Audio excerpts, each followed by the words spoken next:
It was late, past midnight, when they broke into the farmhouse.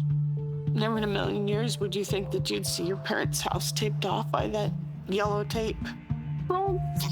And they said your mom died of being killed. They left behind a wall of blood and the key to a secret. It was a very brutal crime scene, one of the worst I've ever seen. Murder in the Moonlight, a new podcast from Dateline. Listen now. You're listening to Campus Killings, brought to you by AbJack Entertainment. Be sure to check out some of the other great true crime podcasts from this network, including The Murder in My Family, DNA ID, Zodiac Speaking, Scene of the Crime, Missing Persons, Beyond Bizarre True Crime, and Citizen Detective. All of these podcasts are available for you to binge on right now, wherever you listen to podcasts. Subscribe where you're listening to this podcast so you don't miss an episode.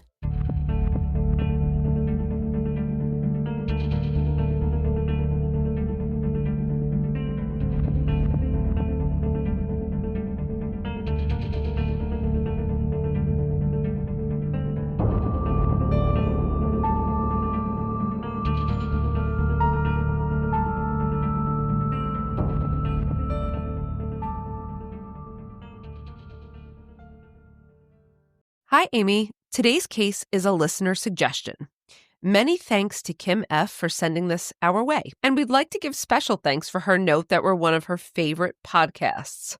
We're really happy to hear that, and we can't thank her enough and all of our listeners for their continued support. In her message to us, Kim explained that this case happened 10 years ago, but she still thinks about it all the time and hopes that by talking about it here, we can help keep the story alive. We're so happy to do so, especially since this is a very complex case. But before we get to the story and the person at the center of it, let's take a look at the university. Founded in 1869, Southern Illinois University, SIU, was the second teachers' college of Illinois and had a first class of only 143 students. It grew rapidly throughout the 19th and 20th centuries and currently has 2 campuses across the state, including the central campus in Carbondale and a satellite campus in Edwardsville. Now, I don't know much about Illinois, I'm going to admit that, but Carbondale I know quite well because my brother and his family lived there for quite some time. Oh. Yes, that's right. My brother is... Well, he was traveling for work then, and I remember because he had moved from North Carolina there, and it was very hard to get to. There was no airport nearby, so I'll just say I must have loved him a lot to visit. Along with academics, the university focuses on service and outreach to the community with 3 health clinics, a school of medicine, a center for workplace development, and a dental college. Now, I knew the university was huge on these areas, but it's also most known for its student diversity, as 29% of their population is made up of minority students. SIU is one of the top schools awarding degrees to minority groups, and they do pass the national average for minority population across their student body. While we don't know for sure, perhaps this was one of the things that attracted Pravin to choose SIU as his school. The middle child of Indian immigrants, Pravin Varughese grew up in Chicago in a suburb with 2 sisters and his parents, Matthew and Lovely. That's a cute name. I know, I thought that too when I saw it. His parents worked in the medical field and provided a happy, loving, bicultural home where they encouraged their children to embrace both American and Indian culture. Described by his family as being the life of the party, Pravin was known for making his sisters laugh, cracking jokes with his father, and always being on the move. He was a very active young child who participated in Cub Scouts, danced in a traditional Indian dance troupe, and later in high school, he was one of the fastest runners on his track and field team. You were on track, right? You did track, didn't you? No. But you were a runner. Not. I always get confused because you're a runner. Okay. Yeah, no, I did not do any sports. That's right. Oh, boy. All right. Pravin took this energy with him on the 6-hour commute from his home in Morton Grove to SIU, where he was doing a double major in criminology and criminal justice. As I know, he hoped to work for the FBI after graduation. We frequently hear that from our students as well. Yes, that's a very popular career path. Yes, also a hard one to attain. I would say you have to really buckle down, right? Mm-hmm. So Pravin adjusted to college very well his freshman year, sharing an off-campus apartment with his older cousin, Ashley, and making a group of friends. However, he was still close with his family, calling them every night to talk about his day, and twice a month he'd make the 6-hour trek back to Morton Grove to spend his weekends at home. By his second year at SIU, 19-year-old Pravin was thriving, and his family couldn't have been happier about the young man that he'd become. However, nothing could have prepared them for what was to come in the winter of 2014. On the evening of February 12, 2014, Pravin and Ashley decided to attend the party circuit just outside the university.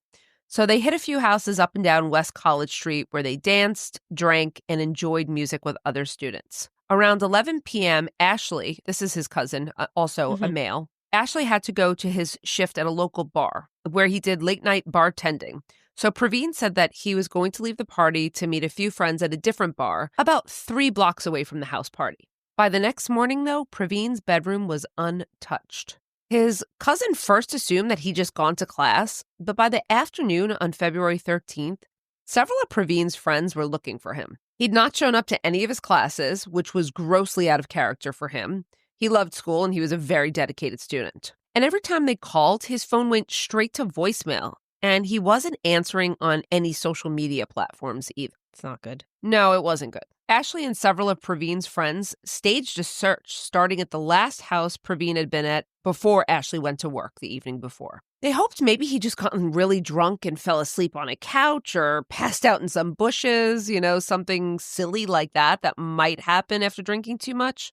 But there was no sign of Pravin, and no one in the area claimed to have seen him at all. So they began calling local hospitals and police stations to see if Pravin had ended up there, but to no avail. With no options left and having no contact with Pravin in almost 24 hours, Ashley called the Carbondale police to open a missing persons report. As the temperatures in Carbondale at the time were around 14 degrees and Pravin had last been seen in nothing but a red t-shirt, jeans, and sneakers, police immediately posted Pravin's description and pictures to the local media, asking the community for any information on Pravin's last whereabouts. I'm assuming at this point they're looking at surveillance cameras and trying to gather information. Oh, I imagine so. I mean, they were on top of this pretty quickly. Now, the Varughese family was also called, and they drove through the night, arriving early on February 14th at the Carbondale police station. While police tried to comfort the family by saying it was possible that Pravin had just taken a breather from school and he'd be back in a few days, his mother, Lovely, didn't agree. And we've heard this story before.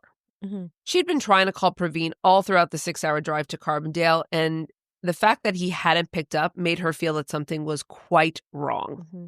With the help of the Pulaski County Emergency Services K-9 units, Pravin's family and friends did a full-scale search of the last areas he'd been seen, but they didn't get any results. Meanwhile, the police were able to get into Pravin's laptop and social media accounts, as well as access his phone records to see if there were any clues to where he might have gone.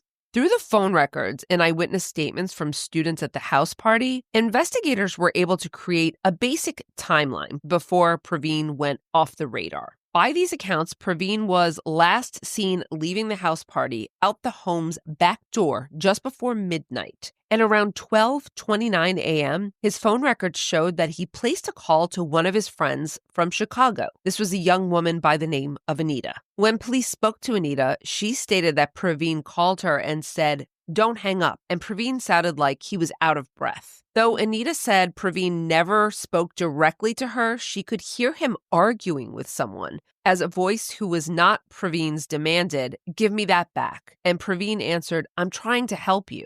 Other than that, it was difficult to hear what was going on, and after 2 minutes of Pravin not interacting with Anita, she hung up. Did she think something was wrong, or she just... I don't know how much she thought was wrong initially, or maybe initially she did, but after 2 minutes, I think she maybe just thought she wasn't hearing much going on after that. Maybe she thought, it was late. It was like a butt dial or something. A butt dial or, yes, a butt dial, but maybe at a party, they're drinking. Mm-hmm. So I don't know that it set off alarm bells. But this was the last known interaction anyone had with Pravin. A few days actually passed with no updates and no news. So while police were tracking Pravin's cell phone to see if it would lead them to him, the Varughese family held a candlelight vigil for him on SIU's campus, and they raised $15,000 to put out as a reward for anyone with information on Pravin's whereabouts. Unfortunately, only one day after the vigil and 5 days after he disappeared, the Varughese family would get the worst news imaginable. Police found Pravin's body in a dense thicket of woods just off the highway leading out of Carbondale. Deep in the thicket, with his cell phone inches from his hand, Pravin was wearing only jeans and one sock. His red t-shirt was underneath him, and his shoes and other sock were laying a few feet away from his body. Now, what could this mean? Well, there's certainly, we can talk about the possibilities, but there's also, I'm sure you've heard, we were talking about the cold weather, the paradoxical undressing due to hypothermia. We've talked about this before, where people undress. Okay. Yeah, in other cases. Yes. This particularly was an issue, in a recent case that we discussed on our other podcast, Women in Crime, with Shannon Gilbert, I remember. It was suggested by police that she also did this, yes. Pravin's body had some bruising and lacerations, but these were attributed to him running and falling through the deep thicket and being snagged by saplings and pricker bushes. As investigators broke the news to the family, they surmised that Pravin had probably been drunk at the party, may have ingested some drugs, and perhaps he'd fallen down the deep embankment from the highway and gotten lost in the woods. I hate when they automatically assume that before investigating. I do too. I mean, they also were, assuming that since it was cold out, he would have quickly died of exposure from not having a winter coat. However, this theory didn't really sit well with the Varughese family. For one, Pravin had his cell phone, and if he'd been able to call Anita in his drunk state, why hadn't he just called someone for help if he got lost, let's say? Secondly, Pravin was a cross-country runner, and he'd have no issues getting up a steep embankment if he'd fallen down it. Now, I'm not sure that's necessarily true, given his condition or the slope. Despite their belief, though, the official autopsy report cited the cause of death as hypothermia, as there were no obvious signs of trauma at this point. And however, the toxicology report found no alcohol or drugs in his system, which also raised alarm for the family. So no drugs, and while it's possible he was drinking alcohol, by that time, the alcohol had cycled through his system. I mean, again, if Pravin had been so intoxicated he'd fallen down an embankment and was too drunk to dial his phone, something probably would have shown up in his blood, if that was the prevailing theory. Yes. So the Varughese family became more and more convinced that Pravin's death was not a tragic accident. The evidence wasn't adding up, but their biggest suspicion came when they released Pravin's body to their local funeral home. And now, a brief word from our sponsors. A heavy breather on the line, or maybe a hang-up phone call. A cold letter mailed to taunt police or a victim's family. A mean-spirited email meant to inflict pain on its recipient. What do all these things have in common? They're all various modes of communication connected to shocking crimes going back decades. I'm Mike Morford, host of the podcast Killer Communications, and in every episode, I tell the story of a case involving some form of sinister contact, whether it's to a victim, their family, police, or the press. For the senders of these communications, it's bold and brazen. For the recipients, it can be frightening or downright terrifying.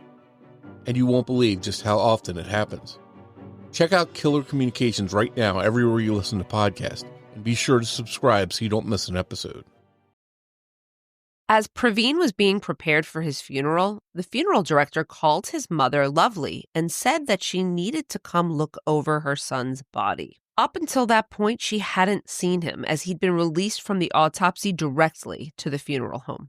But Lovely was a nurse, and she'd seen several bodies throughout her career. And of course she agreed to come look at her son. And she was shocked to see that Pravin's face and head were covered in bruises. And some of those bruises were very deep, Amy. From her background in the medical field, Lovely knew that there was no way Pravin could have sustained such bruising from running or falling in the woods. It was clear to her that someone had beaten him. In her conference with the funeral director, Lovely was encouraged to get a second autopsy. So the family hired pathologist Dr. Ben Margolis, who was the director of the Autopsy Center of Chicago. In his report, Dr. Margolis cited 22 injuries across Pravin's body, including a bone-deep bruise on his right arm and 4 blows to the head and face that caused, quote, significant blunt force trauma. How did the first autopsy miss that? I don't know if they missed it or they were attributing it to a fall.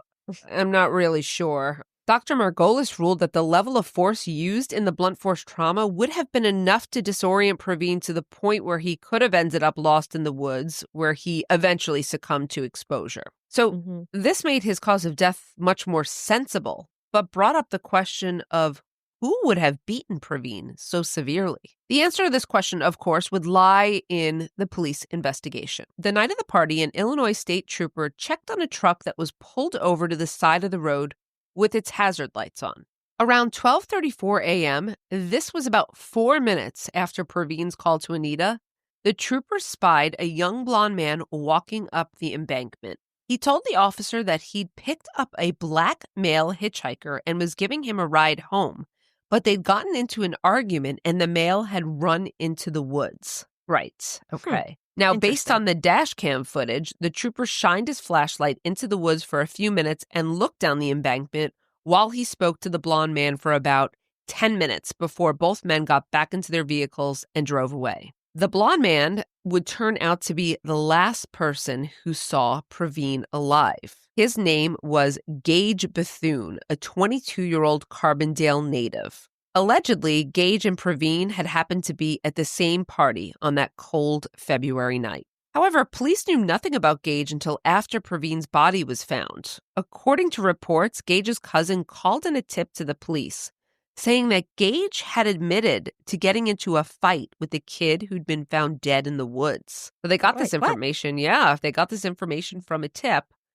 And now, they have someone admitting he got into a fight. Maybe this explains the bruises. While Gage willingly... Oh, but I'm assuming this man is not saying he killed him. He's just saying, yeah, we got in a fight. That's correct. Yes. Gage willingly went to the police headquarters to be interviewed, but his story seemed to keep changing every time he was questioned. In his first interview, Gage admitted to lying to the trooper about the alleged hitchhiker, claiming he was driving under the influence and didn't want the trooper to know he was actually drunk. The hitchhiker was actually Pravin, and Gage said that Pravin had wandered up to his truck wearing nothing but a t-shirt and jeans, and Gage offered him a ride home because he wasn't dressed for the weather.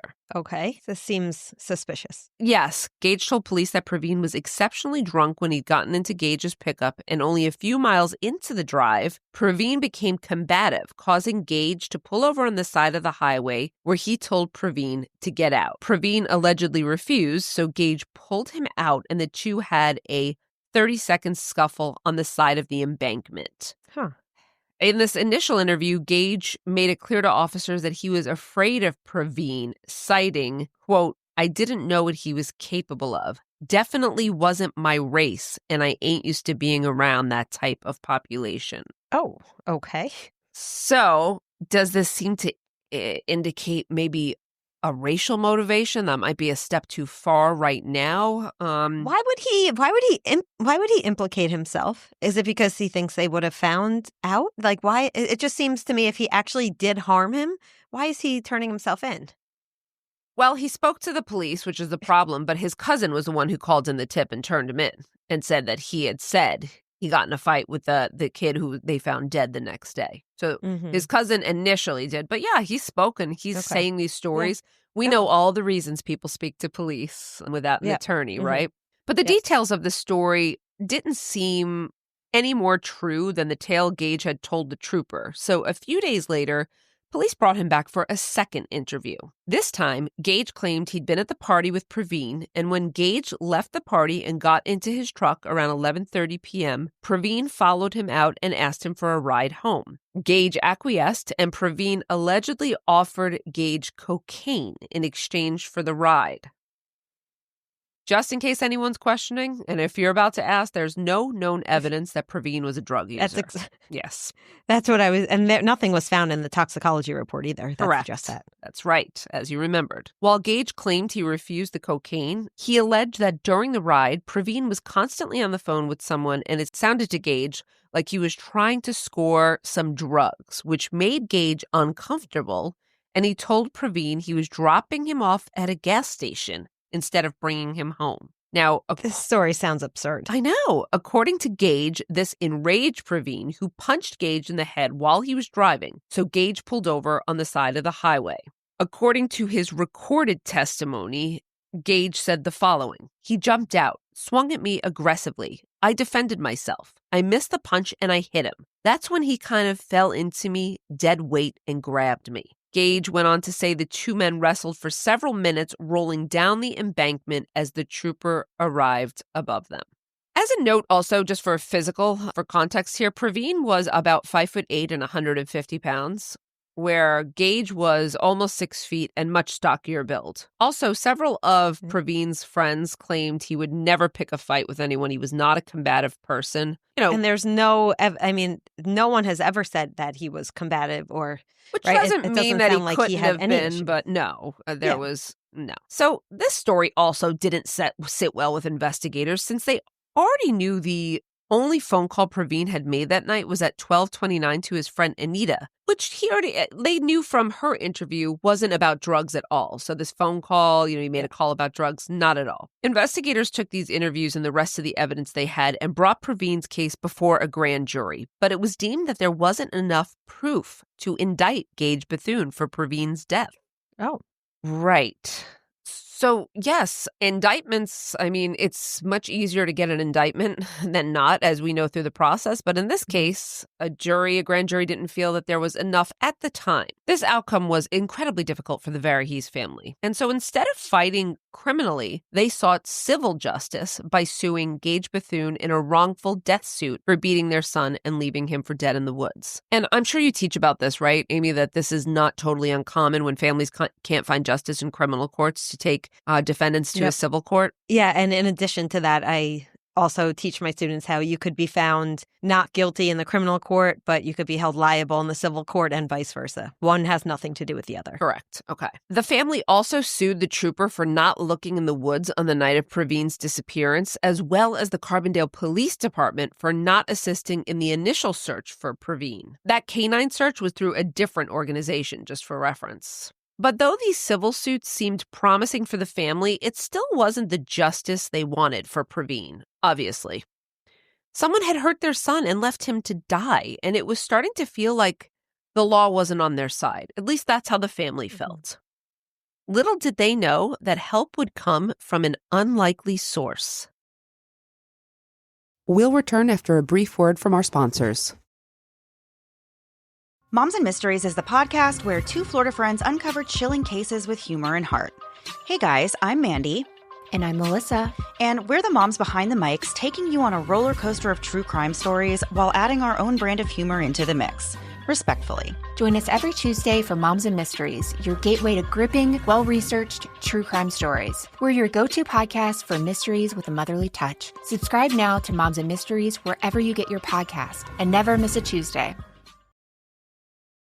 The day after Pravin went missing, the host of a Carbondale local radio show, Monica Zukas, got a call to her show asking if she could spread the word about Pravin's disappearance. After finding out Pravin had been found dead only a few days later, Monica began following the news closely about the case. As a mother herself, Monica felt horrible for the Varughese family. And when it was clear that Pravin's death was being chalked up to an accident despite the evidence to the contrary, Monica reached out to Lovely to see if she could help the family get justice through her radio influence. Mm-hmm. I love when people do these acts of outreach to support a family. I like when this happens. Yeah. Monica and Lovely hit it off immediately and began working together on researching everything they could about the case and the law. So Lovely was coming from the medical perspective, while Monica from her deep knowledge of Carbondale politics. They staged protests to pressure Carbondale police to re-examine Pravin's case, as well as going to city council meetings and calling senators demanding justice. It's so unfortunate that to get justice, families have to do this. It is so unfortunate, but as I've said in other episodes for other podcasts, this is exactly what I would do if it was my child or my family member. At one meeting in particular, Monica printed out photos of Pravin's injuries from the autopsies and submitted them to each council person, asking them to decide if these were the injuries of someone who'd fallen in the woods. And if this had happened to their son, would they be content to call it an accident? Good for her. And you know what? Good for her, because this tactic worked. And in July of 2017, Pravin's case was reopened and resubmitted to a new grand jury. And this time, Gage Bethune was indicted. His trial began 1 year later in 2018. While both the prosecution and defense agreed that Pravin had ultimately died of hypothermia, the crux of the prosecutor's angle was that Gage had hit Pravin about the head in their argument, disorienting him, which had led to Pravin's death by exposure. The defense argued that Gage had simply been a good Samaritan who picked up a combative drunk college student and ended up in a bad situation. Of course, that was going to be the defense, but it's, also awful when we get into an area of blaming the victim. Okay. Unfortunately, we often do. Very true. Over the course of 9 days, witnesses were brought in to testify about Pravin and Gage's demeanors at the party, the potential drug use, and Gage's character. However, the witnesses painted a muddy picture in which it was still unclear as to what actually occurred in Gage's truck that night and the ultimate reason for the two men's altercation. It was still unknown. But the clinchers for the case were the autopsy photos and Gage's cross-examination on the stand, in which it came out that he was actually the one with a history of cocaine use and not Pravin. Not surprised. Yeah, Gage also openly admitted that he had hit Pravin in the face, and his changing stories to the police in his taped interviews were played for the jury, which was not good. After 7 hours of deliberation, Gage Bethune was found guilty of 1 count of first-degree murder. First degree? First-degree murder, yes. That's interesting. I would have thought second degree. I might have thought that as well, but I can't say for sure what qualifies as first-degree murder in the state of Illinois. It might be That's a special circumstance. Yes. Well, for the Varughese family, they had finally gotten the justice that they wanted. However, it would be short-lived, as when they returned for the sentencing hearing, expecting to hear a minimum 20-year sentencing, they were in for a real shock. Unbeknownst to the family, Gage had hired a new defense team post-trial, and they had appealed the case over the wording of the original indictment, as well as other flaws in the proceedings, to which the appellate court agreed, and they overturned his conviction. This is rare. At what was supposed to be the sentencing hearing, the judge cited these procedural flaws and dismissed the jury's conviction, ordering a new trial. That meant that Gage Bethune walked out of court that day a free man on bond. While the prosecution strongly disagreed, of course, with the judge's decision and brought the case before the Illinois Supreme Court to review the documents, the Supreme Court declined, leaving the prosecution to have to accept the judge's decision. Though the prosecution put out a press statement in 2018 that they were working on a new angle to indict Gage and bring him to trial again, nothing has happened today on the case as of the airing of this podcast. Today, Gage is a free man, and the Varughese family has been left feeling like the justice system failed them. What a shocking turn of events, right? Can you imagine going in for your sentencing hearing, too? Everyone's expecting for a first-degree murder, 20 years to life is what we were looking at, and to all of a sudden walk out of court with no charges pending against you? Unbelievable. Have you ever heard of a case I in don't which think I've something ever like this heard. happened? No, I don't think I've ever heard of a case where that has happened. Have you? No. Not in this way, not unfolded in the way that it did.